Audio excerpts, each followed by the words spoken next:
बता दो, मानेंगे सर आ नहीं। गए। अच्छा अच्छा, सॉरी यार।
ओके जी, तो हम जो है वो बात कर रहे थे जो है वो मैस्लोज हायरार्की ऑफ नीड्स की हम बात कर रहे हैं। तो मैस्लोज हायरार्की ऑफ नीड में जो है हमने 5 नीड्स की बात की है, जिसमें पहली जो नीड है वो बेसिक नीड कहलाती है या फिजियोलॉजिकल नीड्स में से नीड है, जिसमें एयर है, वाटर है, फूड है, इसी तरह रेस्ट है, एक्सरसाइज है, ये सारी चीज़ें जो है ये बेसिक चीज़ें, ये ज़रूरत है आपकी बॉडी के लिए। इसके बगैर आप प्रॉपर जो है अपनी लाइफ ज़िंदगी गुजार नहीं सकते, इसलिए ये तो बेसिक है जो कि हर एक बंदे को प्रोवाइड होनी चाहिए। जब उस बंदे को ये बेसिक नीड प्रोवाइड हो जाती हैं, तो फिर वो एक स्टेप ऊपर जाता है नेक्स्ट लेवल की नीड के लिए, और नेक्स्ट लेवल की जो नीड है वो है सेफ्टी नीड। फिर जब उसकी बेसिक चीज़ें पूरी हो जाती हैं तो फिर उसकी सेफ्टी नीड शुरू हो जाती है। अब सेफ्टी नीड में जॉब सिक्योरिटी है, रिटायरमेंट प्लान है, इंश्योरेंस है, ये तो कंपनीज के हवाले से है। लेकिन जो है अगर आप कंट्री के हवाले से देखें तो फिर जॉब सिक्योरिटी की बजाय आपकी अपनी सिक्योरिटी की बात है। यानी आपकी जान महफूज हो, आपके बच्चे महफूज हों, आपके इर्द गिर्द का माहौल जो है वो साफ सुथरा हो, तो ये सेफ्टी जो है नीड जो है उसकी ज़रूरत होती है। तो एक्चुअल में हमारे पास ये इस तरह एक जो है ये नीड स्टेप बाय स्टेप जो है ये ऊपर जाती है। तो पहले जो है हमारे पास क्या है, फिजियोलॉजिकल नीड्स, और नंबर 2 पे जब ये पूरी हो जाती हैं तो फिर ये नेक्स्ट स्टेप की तरफ बढ़ते हैं आमतौर पर लोग, जो कि सेफ्टी नीड होती है। जब ये भी पूरी हो जाती है यानी फिजियोलॉजिकल नीड भी आपकी हो गई, सेफ्टी नीड भी पूरी हो गई, फिर आप वो उससे और आगे चले जाते हैं। नेक्स्ट लेवल आपका आता है जो कि लव एंड बिलोंगिंग, जिसके अंदर आप अपने रिश्तेदारों से मिलना पसंद करते हैं, दोस्तों से मिलना पसंद करते हैं, अपने पार्टनर के साथ टाइम गुजारना पसंद करते हैं, अपने बच्चों के साथ टाइम गुजारना पसंद करते हैं। तो ये जो है वो आपको यानी आपके ये पहले 2 नीड्स पूरी हो जाएँ, तो फिर आप इस जिसको हम अगर जो है ऑफ़िस की बात करें तो वर्क लाइफ़ बैलेंस की जो हम आजकल बात कर रहे हैं, वो वर्क लाइफ़ बैलेंस यही है कि भई आप सारा दिन जो है वो ऑफ़िस में मत गुज़ारें। आप अपनी फिजियोलॉजिकल नीड को और सेफ्टी नीड को पूरा करने के लिए पूरा दिन ऑफ़िस में ही रह गए, और ऑफ़िस के बाद जो है ना इतना टाइम आपके पास होना चाहिए कि आप अपने बच्चों को टाइम दें, अपने फ्रेंड्स को टाइम दें, अपने पार्टनर्स के साथ घूमें-फिरें, थोड़ी अय्याशी भी तो करें ना। तो बजाय इसके कि सारा दिन जो है वो आप ऑफ़िस में काम करते रहें और इसी तरह बूढ़े हो जाएँ, क्या फ़ायदा होगा आपकी ज़िंदगी गुज़ारने का? तो लेकिन ये वो लोग करते हैं जिनकी पहली 2 नीड्स कंप्लीट हो जाएँ, तो फिर वो थर्ड नीड की तरफ जो है वो बढ़ते हैं जो कि लव और बिलॉन्गिंग की नीड है। जब ये तीसरी नीड भी इंसानों की पूरी हो जाती है या एम्प्लॉइज़ की पूरी होती है, तो फिर वो फोर्थ नीड की तरफ बढ़ते हैं, जिसमें सेल्फ एस्टीम है। सेल्फ एस्टीम में अब वो ये चाहते हैं कि भई उनको लोग रिकॉग्नाइज़ करें, उनका फेम हो, लोग तारीफ़ करें उनकी, उनकी रेपुटेशन हो, उनकी डिग्निटी हो। तो इसके ऊपर फिर लोग बात करते हैं। That is the next level of the need, जिसके अंदर सेल्फ एस्टीम जिसको हम कहते हैं। और फाइनली जब ये भी आपकी पूरी हो जाए, लोग आपकी तारीफ़ कर लें, आप रिकॉग्नाइज़ हो जाएँ, दुनिया में मशहूर हो जाएँ, तो फिर आप आ जाते हैं नेक्स्ट उसकी तरफ जो कि सेल्फ एक्चुअलाइज़ेशन है, जिसमें आपका कॉन्फिडेंस है, अचीवमेंट्स हैं, फ्रीडम है। तो आप इस लेवल तक पहुँचते हैं कि आप कॉन्फिडेंट होते हैं कि मैं हर काम कर सकता हूँ। आपकी इतनी अचीवमेंट्स होती हैं कि आपके सामने आप अचीवमेंट्स के पहाड़ खड़े होते हैं। आप फ्रीडम, आप चाहते हैं कि मैं जो दिल चाहे मैं करूँ। सोसाइटी में कंट्रीब्यूट करते हैं आप। आप गरीब लोगों की मदद करते हैं। इस तरह आप सेल्फ एक्चुअलाइज़ेशन की तरफ मूव कर जाते हैं। तो ये मैस्लोज़ हायरार्की ऑफ नीड की ये 5 नीड्स होती हैं जो कि आम तौर पर मैस्लो ये कहता है कि इंसान जो है वो आप जो ऑर्गेनाइज़ेशन है उन्हें ये देखना चाहिए कि वो बंदा जिसको आप मोटिवेट कर रहे हैं, वो इन 5 नीड्स के लेवल में से कौन से लेवल पर है। बेसिक पर है या कि टॉप लेवल पर है या दरमियान के किसी और लेवल पे है। आपके कोई सवाल हो इसके ऊपर तो आप आपका अगर कोई क्वेश्चन हो आपका कोई क्वेश्चन हो तो आप पूछ लें इससे रिलेटेड, ये जो मैस्लोज़ हायरार्की ऑफ नीड है।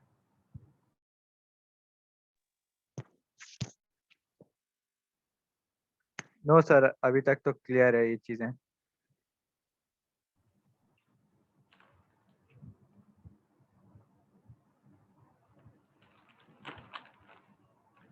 ओके। और आगे थ्योरी है जिसको हम थ्योरी एक्स और थ्योरी वाई भी कहते हैं, जो कि ये जिस बंदे ने दी है उसका नाम है मैकग्रेगर्स। मैकग्रेगर्स की थ्योरी एक्स और वाई है। थ्योरी एक्स जो है वो ये कहती है कि लोग जो है वो ईमानदार नहीं होते। लोगों से अगर काम आपने लेना है तो उनके ऊपर टाइट कंट्रोल रखना होगा, उनको लिमिट के अंदर रखना होगा ताकि वो आपके अंडर में रहकर आपको काम कर सके। यानी अगर आसान अल्फाज में मैं ये कहूँ तो थ्योरी एक्स ये कहती है कि भाई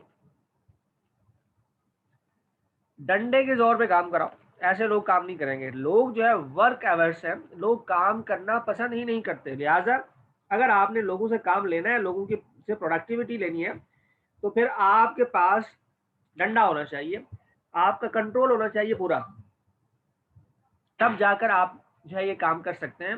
तब आप लोगों से अपना काम ले सकते हैं, जिसमें आप में अथॉरिटेरियन जो है आप हूँ, आप अपनी अथॉरिटी को इस्तेमाल करें, लोगों पर कंट्रोल करें। इसके अंदर कोई डेवलपमेंट नहीं होती आमतौर पर। Produce limited and depressed culture जो है वो आमतौर पर इसके अंदर होता है। तो इसमें मैनेजमेंट जो होती है वो सबसे टॉप पर होती है, और मैनेजमेंट जो है वही पूरे स्टाफ को अपनी मर्जी से जो है वो चला रहे होते हैं। ठीक है, तो ये अभी अजान हो रही है, अजान के बाद आपसे बात कर लेते हैं।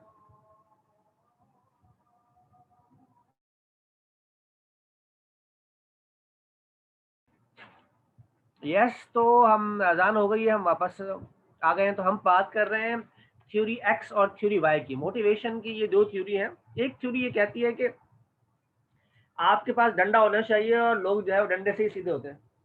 और दूसरी थ्योरी ये कहती है कि नहीं, डंडे से लोग सीधे नहीं होते हैं। लोगों को जो है वो मोटिवेशन की ज़रूरत होती है। अगर आप लोगों को मोटिवेट करेंगे तो लोग आपके लिए काम करके देंगे आपको। अगर आप लोगों को मोटिवेट नहीं करेंगे तो डंडे के ज़ोर पर लोग काम नहीं करते, बल्कि आपके लिए मज़ीद प्रॉब्लम क्रिएट करते हैं। तो ये दोनों जो है थ्योरीज़ डिपेंड करता है कि आप कहाँ इस्तेमाल कर रहे हैं।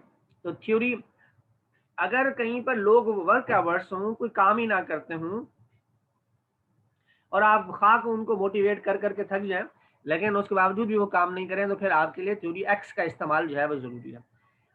लेकिन थ्योरी वाई जो है वो ऐसी जगह पर इस्तेमाल होती है जहाँ पर अगर आप लोगों के ऊपर वर्किंग करें, मोटिवेट करने की कोशिश करें, तो जो है थ्योरी वाई बड़ा काम कर लेती है। अब डिपेंड ये करता है कि वो जो लोग हैं जिनको आप मोटिवेट करना चाहते हैं, इसकी एज के ऊपर भी डिपेंड करता है कि अगर उनकी एज ज़्यादा है, 40 से ऊपर है, 50 से ऊपर है, तो उनको आप मोटिवेट करते रहेंगे तो उन्होंने कुछ नहीं करना। इसलिए वो सीधे होंगे आम तौर पर पनिशमेंट से। उनको आप पनिशमेंट देंगे तो वो सीधे होंगे और काम भी करेंगे। और अगर जो यंग पॉपुलेशन है उसके ऊपर आप जो है उनको मोटिवेट करेंगे तो वो आपको प्रोडक्टिविटी देंगे। तो इसलिए थ्योरी, ये दोनों थ्योरी है, वो कहता है जी इन दोनों में से कोई भी थ्योरी आप इस्तेमाल कर सकते हैं according to the culture where your organisation is working. Next हमारे पास है, नेक्स्ट जो थ्योरी है वो है मोटिवेशनल नीड थ्योरी के नाम से, जो कि ये है मैकलेलैंड ने दी है। मैकलेलैंड जो है वो ये कहते हैं जी आम तौर पर जो लोग मोटिवेट होते हैं वो तीन वजह से होती हैं। तीन चीजें ऐसी हैं जो लोगों को मोटिवेट करती हैं। पहली चीज कि लोगों के पास कोई अचीवमेंट हो, यानी उन्हें लगे कि ये बहुत अच्छा इन्होंने कोई काम कर दिया, तो लोग ये समझते हैं, तो लोग मोटिवेट होते हैं। लेकिन अगर कोई उनके पास अचीवमेंट नहीं है, कुछ भी नहीं है, तो वो मोटिवेट नहीं होते। दूसरा एफिलिएशन की नीड होती है उसके। अगर कोई दोस्त ऐसे हैं जो कि बहुत बड़ी पोजीशन पर बैठे हुए हैं, तो या जो कलीग्स हैं जो वहाँ काम करते हैं वो जो है इतने अच्छे हैं आपके साथ, ताल्लुक उनका अच्छा है, तो वो आपको मोटिवेट करता है। थर्ड जो चीज़ है वो है पावर। जो पावर है वो आपको मोटिवेट करता है। अगर आपके पास पावर हो तो लोग मोटिवेटेड होते हैं, उसको यूज़ करते हैं और वो मोटिवेटेड होते हैं। तो पहली जो चीज़ है वो है अचीवमेंट के हवाले से, कि अगर आप लोगों को मोटिवेट रखना चाहते हैं तो उनको ऐसे टास्क जो है दें जिससे वो अचीव करें उसको, तो वो मोटिवेट हों। और अगर आप ऐसी अचीवमेंट उन्हें नहीं देंगे या कुछ चैलेंजिंग टास्क नहीं देंगे तो आपके लोग मोटिवेटेड नहीं होंगे। एफिलिएशन का मतलब क्या है? The believe that establishing and maintaining close friendly relationship is important. तो आपके साथ जो लोग हैं जो आपके इर्द गिर्द में रहते हैं, उनके साथ जो आपका रिलेशनशिप है वो आपको जो है मोटिवेट करता है। वो आपको काम करने पर, आउटपुट देने पर मजबूर करता है। तो आप उस काम को करने में जिसमें सोशलाइजेशन है आपकी लोगों के साथ, जो कन्फ्लिक्ट्स हैं वो अवॉइड करना जो है वो एक इम्पॉर्टेंट एरिया है जब आप जो है वो काम कर रहे होते हैं। तो then we have the power. Power आमतौर पर यहाँ पर जो है वो दो किस्म की पावर्स का जिक्र किया गया है। पहला है पर्सनलाइज्ड पावर, यानी यूज्ड फॉर द बेनिफिट्स, यानी आप अपने बेनिफिट्स के लिए। एक पावर ये है जो आप अपने बेनिफिट के लिए इस्तेमाल करते हैं। दूसरी पावर है जो आप अपने दोस्तों या दूसरे लोगों के लिए उसको इस्तेमाल करते हैं। तो आपके पास ये दोनों पावर्स होनी चाहिए ताकि आप अपने लिए भी फ़ायदा उठा सकें और अगर आप चाहें तो दूसरों को भी फ़ायदा दे सकें, तो आप मोटिवेट होंगे। बाज़ दफ़ा ऐसा होता है कि सिर्फ़ आपके पास अपनी ही पावर होती है कि आप खुद को जो चाहें, आप अपने आप को बेनिफिट दें, लेकिन आप दूसरों को ना दें। उसमें इतना ज़्यादा आपके पास पावर नहीं होती, इसलिए जो है आपके मोटिवेशन का लेवल भी वो नहीं होता। तो आपके पास पावर जो होनी चाहिए, जो आपको भी बेनिफिट पहुँचा सके और आपके जो और दोस्त हैं उनको भी। तो ये उसी से रिलेटेड है कि लोग जो होते हैं वो टेंशन में कब होते हैं? इन तीनों को सामने रखते हुए तो इसका बेसिक जो है वो आप नेक्स्ट इसके अंदर हम जो है इसको समझ सकते हैं। तो इसमें 2 चीज़ें, एक तरफ जॉब रिक्वायरमेंट है और एक तरफ जो है पर्सनल वैल्यूज़ है। अगर पर्सनल वैल्यूज़ और जॉब रिक्वायरमेंट दोनों हाई हों, दोनों दोनों अगर हाई हों जिसमें important to you plus necessary in your job, यानी वो जो वैल्यूज़ हैं या जॉब रिक्वायरमेंट है, आपके लिए भी बहुत इम्पोर्टेंट है और साथ में जॉब की भी बहुत ज़्यादा रिक्वायरमेंट है। तो ये दोनों चीज़ें अगर मिल जाती हैं तो आपकी टेंशन में इज़ाफ़ा करती हैं। यानी आपकी पर्सनल वैल्यूज़ के लिए भी इम्पोर्टेंट है और जॉब रिक्वायरमेंट के लिए भी इम्पोर्टेंट है, तो इसका मतलब क्या है कि आपको टेंशन आपकी बढ़ेगी। दूसरा, आपकी पर्सनल वैल्यूज़ के लिए कोई बहुत ज़्यादा इम्पोर्टेंट नहीं है वो, लेकिन जॉब के लिए ज़रूरी है। तो आम तौर पर जो है टेंशन होती है। तो पहले वाले हिस्से में जिसमें हम ये डिस्कस कर रहे थे कि आपके लिए भी ज़रूरी है, जॉब के लिए भी ज़रूरी है, तो आम तौर पर इसमें कोई टेंशन नहीं होती। लेकिन अगर वो आपके लिए ज़रूरी नहीं है, लेकिन वो जॉब के लिए ज़रूरी है, तो इसका मतलब है टेंशन स्टार्ट। आप चाहते हैं वो काम ना करें, लेकिन जॉब में कंपनी ये चाहती है कि वो काम करें। तो अब ये दोनों में कॉन्फ्लिक्ट्स आ गया जिसकी वजह से टेंशन शुरू हो जाती है। दूसरा, आपके लिए तो इम्पोर्टेंट है लेकिन कंपनी ये चाहती है कि जो है ये जो आपके लिए इम्पोर्टेंट है वो हमारे लिए जॉब के लिए इम्पोर्टेंट नहीं है, तो तब भी मसला है, तो टेंशन। फोर्थ क्वाड्रेंट जो है वो ये बताता है कि ना तो आपके लिए इम्पोर्टेंट है ना ही जॉब के लिए इम्पोर्टेंट है, इसका मतलब है नो टेंशन, फिर उसकी तो ज़रूरत ही नहीं है। तो 2 क्वाड्रेंट ऐसे हैं जो कि टेंशन को बता रहे हैं और 2 क्वाड्रेंट ऐसे हैं जो कि नो टेंशन की बात कर रहे हैं। यानी अगर आपकी रिक्वायरमेंट और जॉब की रिक्वायरमेंट मीट हो जाए, नो टेंशन। अगर आपकी भी कोई रिक्वायरमेंट नहीं है, जॉब की भी कोई रिक्वायरमेंट नहीं, नो टेंशन। अगर आपकी रिक्वायरमेंट है लेकिन जॉब की रिक्वायरमेंट नहीं है तो फिर टेंशन शुरू। और अगर आपकी रिक्वायरमेंट नहीं है लेकिन जॉब की रिक्वायरमेंट है तो भी टेंशन शुरू। तो ये यहाँ पर जॉब की टेंशन के हवाले से ये 4 क्वाड्रेंट्स का जिक्र किया गया जो कि जॉब की रिक्वायरमेंट्स और पर्सनल वैल्यूज को लेकर जो है इन्होंने डिस्कस किया। Dealing with the tension, dealing with the tension में a change in your personal or the material desire, यानी आप की जो पर्सनल वैल्यूज़ है या पर्सनल जो ज़रूरत है आपकी, वो क्या है, उसके अंदर क्या चेंजेस आप ला सकते हैं जिसकी वजह से आपकी टेंशन कम हो सकती है। एक्सपोज टू न्यू इन्फ्लुएंस, नए चीज़ों को देखें, नई चीज़ों को रिकग्नाइज करें जो कि आप के मेंटल एबिलिटी को इम्प्रूव करें और आप अपने स्ट्रेस को जो है और अपनी टेंशन को कम करें। Recognise the negative result of your current values, आप देखेंगे आपके जो करंट जो आपकी पर्सनल वैल्यूज है उसकी बजाय कौन से नेगेटिव रिजल्ट जो है तो प्रोड्यूस हो रहे हैं जिसकी वजह से आप टेंशन ले रहे हैं और उनको उन उन जो प्रॉब्लम्स हैं उनको आप निगेट करें, उन प्रॉब्लम्स को ख़त्म करें ताकि आप टेंशन से आज़ाद हो जाएं। और इसी तरह एनवायरनमेंट है कि अगर आप ऐसे एनवायरनमेंट में जी रहे हैं जो कि जिसके फैक्टर्स आपकी पर्सनालिटी के ऊपर और आपके ज़हन के ऊपर इम्पैक्ट करते हैं, तो ऐसे टेंशन से आप बाहर निकल जाएं ताकि आपका आपका टेंशन जो है वो कम हो सके। How can how you can do it in your organisation, आप अपनी ऑर्गेनाइजेशन में इसको कैसे कर सकते हैं? तो आपकी ऑर्गेनाइजेशन में इसको 3 तरीके से कर सकते हैं कि आप ऑर्गेनाइजेशन के अंदर जो लोग हैं आप उनकी रिस्पेक्ट शुरू करें, प्रॉपर कम्युनिकेट करें और आप जो अल्फाज इस्तेमाल करते हों उनके अंदर सच्चाई और क्रेडिबिलिटी हो, यानी आप झूठ ना बोलती हो, लोगों को ये मत बोलें कि भैया हम मैं ये कर दूंगा लेकिन बाद में आप मुकर जाए। तो ये नहीं होना चाहिए, यानी ट्रस्ट होना चाहिए। फिर प्राइड है, work related to the person, यानी जो जो काम कर रहा है वो उसके ऐसा काम उसे दें कि वो उस काम को करके प्राइड महसूस करे। फिर टीम बिल्डिंग के ऊपर आप वर्किंग करें, लोगों को प्रमोट करें टीम वर्किंग को, और प्रॉपर कम्युनिटीज जो है उन्हें वो आप अपनी ऑर्गेनाइजेशन के अंदर जो है उन्हें डेवलप करें, ताकि लोग मोटिवेट हों। तो ये कुछ पॉइंट्स हैं जो कि आप लोगों को मोटिवेट करने के लिए अपनी ऑर्गेनाइजेशन में इस्तेमाल कर सकते हैं। ये कुछ परफॉर्मेंस अप्रेजल है, जो है इवैल्यूएशन सिस्टम जो होता है परफॉर्मेंस अप्रेजल के अंदर।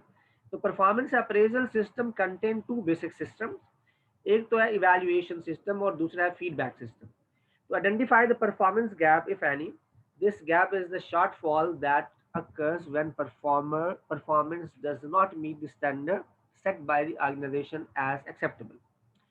तो ये क्या है जी, ये परफॉर्मेंस गैप आइडेंटिफाई करते हैं, जिसके अंदर जो है जो स्टैंडर्ड शुरू में कंपनी सेट करती है, उन स्टैंडर्ड्स को जो है वो ऑर्गेनाइजेशन या इंडिविजुअल एम्प्लॉइज जो है वो मीट नहीं कर पा रहे होते हैं।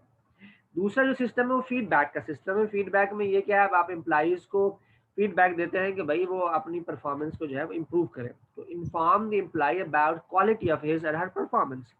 The appraisers also receive feedback from the employee about job problem.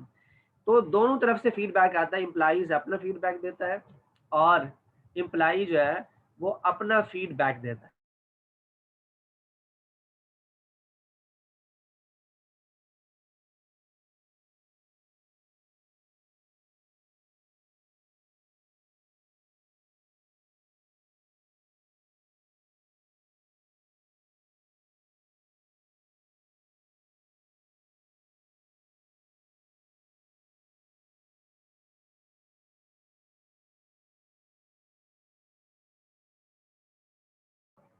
हम डिस्कस कर रहे थे कि इवैल्यूएशन सिस्टम जो है वो है क्या होता है, उसके अंदर जो है वो गैप को आइडेंटिफाई करते हैं कि अकॉर्डिंग टू द स्टैंडर्ड्स उसने काम किया है या नहीं किया।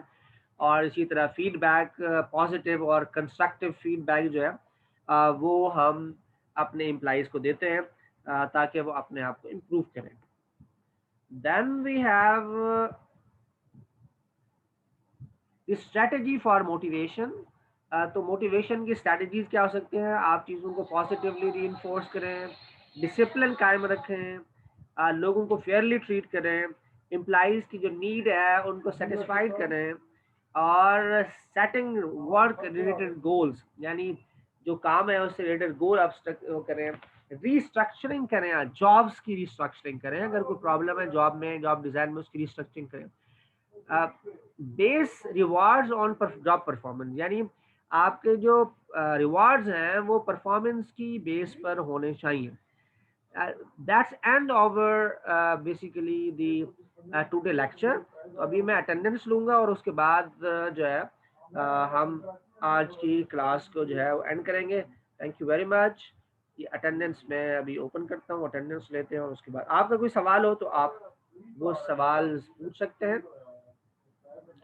अगर कोई सवाल नहीं है तो फिर मैं अटेंडेंस लेकर इसे एंड करना चाहूँगा। नो सर, आप अटेंडेंस कंडक्ट कर लें। ठीक है जी, तो अटेंडेंस ले लेते हैं जी।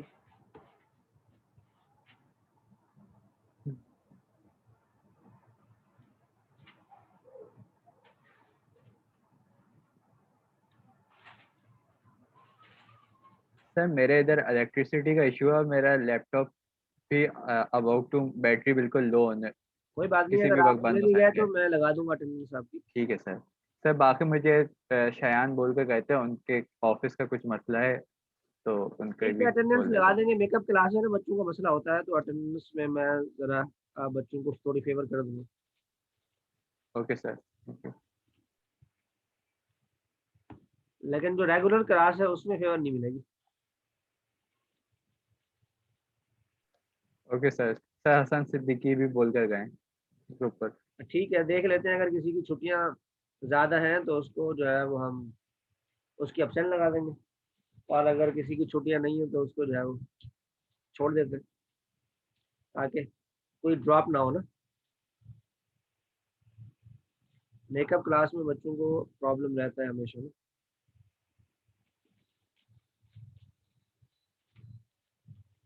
ये हम कौन सी मेकअप क्लास ले रहे थे लड़के वहां से?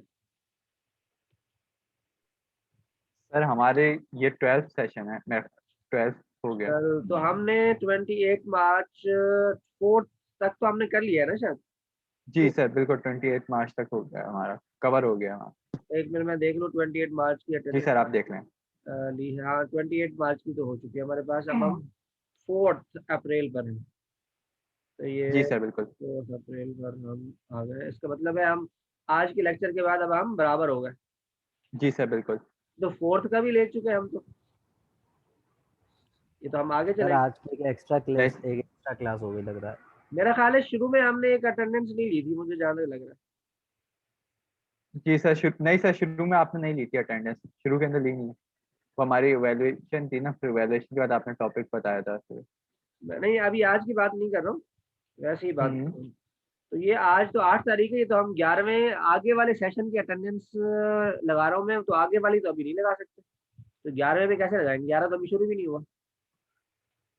सर एक काम करें ना, अभी खाली नोट करके रख लें बच्चों का, अब पीछे चेक कर लीजिएगा अगर किसी की नहीं लगी हो मेरा ख्याल है कोई शुरू की हमने सेशन नहीं में। लगाई ना, देखे ना शुरू की नहीं लगी हुई, वो जी भी लगा सर। दें। पहले जी सेशन सर की शुरू कराई में नहीं हमने ना, 10 जनवरी वाली की। हाँ तो सर वही कोई। लगा दें फिर। उसी को लगा देता हूँ।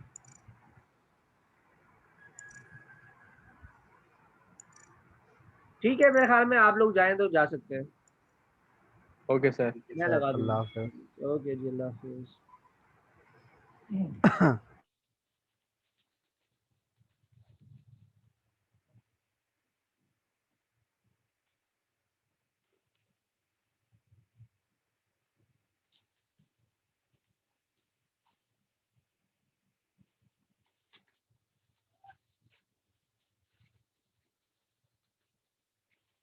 अब कंप्यूटर वालों को ये चीज क्या प्रॉब्लम है? मैं तुझे बड़ा